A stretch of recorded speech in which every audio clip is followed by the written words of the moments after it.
Today's reading is Myconid, an entry from the Monsko Encyclopedia book series.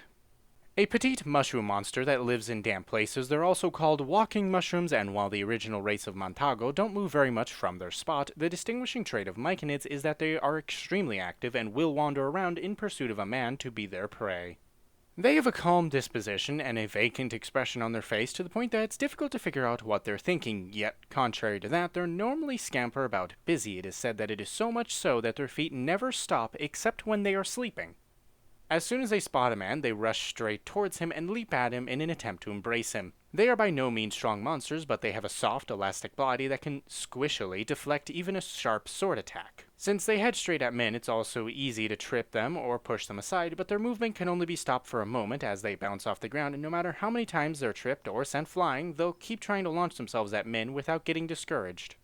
They have evolved differently from Montago and have so lost the ability to scatter spores in a wide area to attract men, but their spores still fully retain the powerful bewitching effect. When a man breathes these in, he feels positively and pleasantly giddy, while on the other hand his penis will swell to such a degree that it is painful and he will come to voluntarily thrust it inside of them. They have adapted so that these spores are released into the surrounding area when they receive an impact. Of course, these are scattered about when they crash into men with their hugs, and if one foolishly attacks them, then he will end up being enveloped in a large amount of spores that will come flying out due to the impact. Since they've become active, they require that much more semen. Sexes, as you would expect given their ecology of constantly moving around non-stop, they rock their pipette body back and forth, vigorously and furiously milking essence with non-stop hip movements.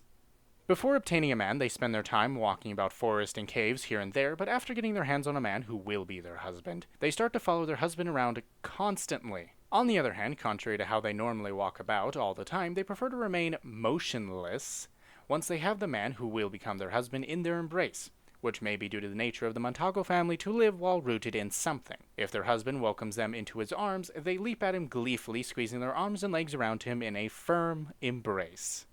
Also, it seems they calm down when in a state joined with their husband, and it is even said that they feel so at ease that they fall asleep while joined. For that reason, even after sex is finished, it is often the case that they will keep clinging to their husband while continuing to hold his penis inside, refusing to let go. Their vagina seizes the penis like slime mold.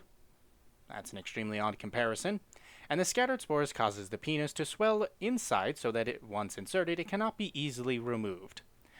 What's more, it's also said that men may even forget to pull out, since their thoughts are dominated by the dizzying ecstasy, pleasure, and giddiness. I heard that there are even those who live in a state joined to their husband in this manner, almost exactly like a mushroom rooted to a tree.